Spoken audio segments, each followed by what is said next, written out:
প্রায় 2 মাস আগে আমাদের চ্যানেলে Redmi Note 9 Pro এই ফোনটির একটি ফুল ইনডেপথ রিভিউ আপলোড করে দিয়েছিলাম। আজ নিয়ে এসেছি Redmi Note 9 Pro Max, যে ডিভাইসটির বর্তমান আনঅফিশিয়াল দাম হচ্ছে 664 জিবির ভার্সনটি 28,500 টাকায়। আজকের ভিডিও জুড়ে কথা বলবো Redmi Note 9 Pro Max নিয়ে এবং জানাবো ঠিক কি কারণে এই ফোনটি Redmi Note 9 Pro থেকে আপগ্রেড। তো ভিডিওটি শুরু করার আগে অবশ্যই দেখে নিন আমাদের চ্যানেলটি সাবস্ক্রাইব করা আছে কিনা।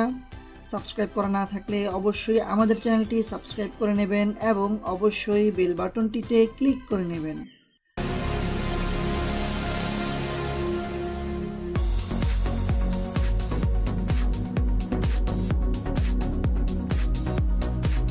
হ্যালো বন্ধুরা, সবাইকে স্বাগতম তরল প্রযুক্তির ইউটিউব চ্যানেলে।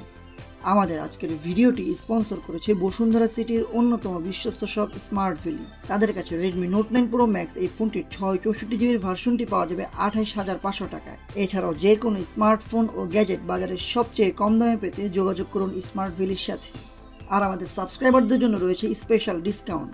স্মার্ট ভ্যালি সম্পর্কে বিস্তারিত জানতে তাদের ফেসবুক পেজ, গ্রুপ কিংবা সরাসরি ফোনেও তাদের সাথে যোগাযোগ করতে পারেন। সো তাদের সকল ইনফরমেশন থাকবে ভিডিওর নিচে ডিসক্রিপশন বক্সে। প্রথমেই আনবক্সিং করে নেওয়া যাক। তো দেখতে পাচ্ছি Redmi Note 9 Pro Max এর বক্স। বাবা এত বড় নাম!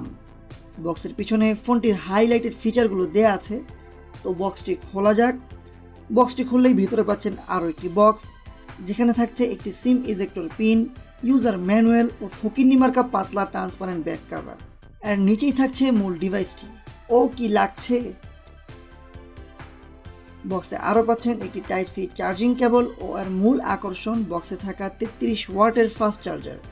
আমরা যদি Redmi Note 9 Pro এর সাথে এই ডিভাইসটির তুলনা করি তাহলে এখানে আমরা অনেক ক্ষেত্রেই এক দেখতে পাবো, যেমন display, design, software, processor, battery. তাহলে পার্থক্যটা কি? তাই প্রথমে কথা বলি এই দুটি ডিভাইসের মাঝে মূল পার্থক্যের জায়গাটায়, অর্থাৎ এর ক্যামেরা নিয়ে। Redmi Note 9 Pro Max a primary camera হিসেবে পাচ্ছেন 1.9 অ্যাপারচারের 64 মেগাপিক্সেলের স্যামসাং এর GW1 এর সেন্সর। এছাড়াও পাচ্ছেন 2.2 অ্যাপারচারের 13mm আলট্রাওয়াইড 8 মেগাপিক্সেলের ক্যামেরা, পাচ্ছেন 2.4 অ্যাপারচারের 5 মেগাপিক্সেলের ম্যাক্রো লেন্স ও 2.4 অ্যাপারচারের 2 মেগাপিক্সেলের ডেপথ সেন্সর। আর এই ফোনটির সামনে পাচ্ছেন 32 মেগাপিক্সেলের 5 হোল সেলফি শুটার। ফোনটি দিয়ে তোলা ডেইলাইটের ছবিগুলো খুব ভালো পেয়েছি। খুব ভালো বলতে অসাধারণ পেয়েছি। ব্রাইট, শার্প এবং গুড ডাইনামিক রেঞ্জ। 48 মেগাপিক্সেলের Redmi Note 9 Pro এর ক্যামেরা থেকে Pro Max এর ক্যামেরা নর্মালি ছবিতে পার্থক্য দেখা যায় না। জুম করলে দেখা যায় শার্পনেস অনেক বেশি Redmi Note 9 Pro Max এ।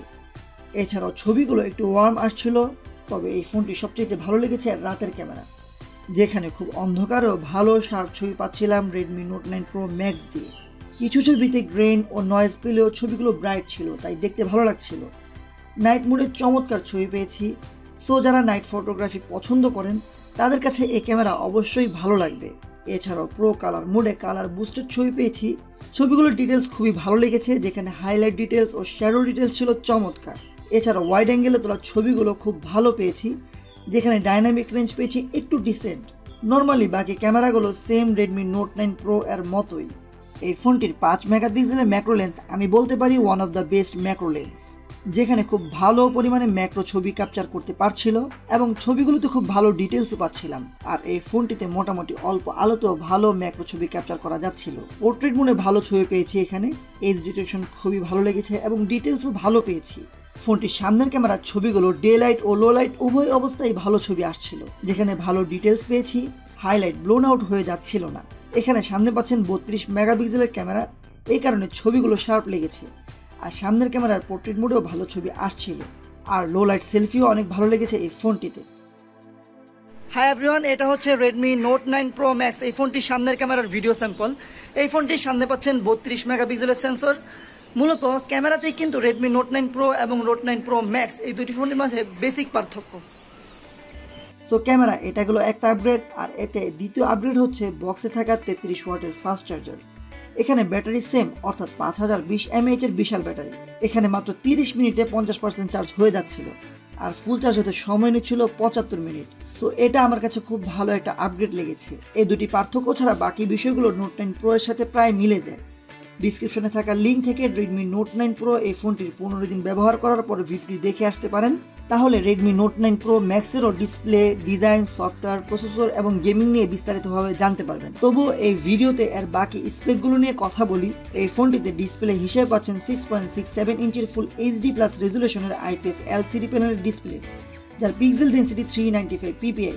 আর ডিসপ্লেটির প্রোটেকশন হিসেবে পাচ্ছেন কর্নিং গোরিলা গ্লাস 5। ডিসপ্লেটির স্ক্রিন টু বডি রেশিও 84%। এখানে কোয়ালিটি নিয়ে বলতে গেলে IPS প্যানেলের ডিসপ্লে হলেও ডিসপ্লেটির কালার খুব ভালো পেয়েছি। এছাড়াও কালারগুলোর অ্যাকুরেসি ছিল পারফেক্ট।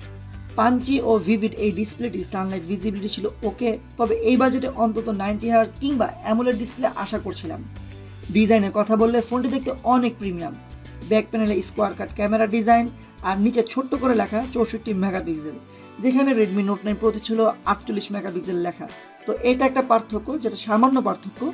এই ফোনটির ব্যাক প্যানেলে পেয়ে যাবেন glass back with Corning Gorilla glass 5 এর প্রোটেকশন আর সাইডে পাচ্ছেন প্লাস্টিক ফ্রেম। এই ফোনটি স্প্ল্যাশ প্রুফ, যে কারণে ছোটখাটো পানি জাতীয় অ্যাক্সিডেন্ট থেকে এই ফোনটি রক্ষা পাবে। ফোনটির ডান পাশে পাচ্ছেন side mounted physical fingerprint sensor, যেটা খুব ভালো পরিমাণে ফাস্ট পেয়েছি। Just touch and unlock the device. এই ফোনটিতে 2টি সিম ও একটি মেমোরি কার্ড একসাথেই ব্যবহার করতে পারবেন। নিচের দিকে পাচ্ছেন হেডফোন জ্যাক এবং টাইপ সি চার্জিং পোর্ট ও স্পিকার। আর ডিসপ্লের উপরের দিকে পেয়ে যাচ্ছেন ছোট্ট একটি নোটিফিকেশন লাইট। Redmi Note 9 ওজনে 209 গ্রাম, তাই বলা যায় একটু ভারী লাগছিল ব্যবহার করতে। ওভারঅল ফোনটির ডিসপ্লে অনেক ভালো পেয়েছি, তবে এখানে IPS প্যানেলের পরিবর্তে অ্যামোলেড প্যানেল অবশ্যই দেওয়া উচিত ছিল অন্তত Redmi Note 9 Pro Max এ। আর ফোনটির ডিজাইন ও লুক নজর কেড়েছে। কথা বলা যাক এই ফোনটির সফটওয়্যার ও প্রসেসর নিয়ে। ফোনটিতে সফটওয়্যার হিসেবে পাচ্ছেন MIUI 11 বেসড Android 10।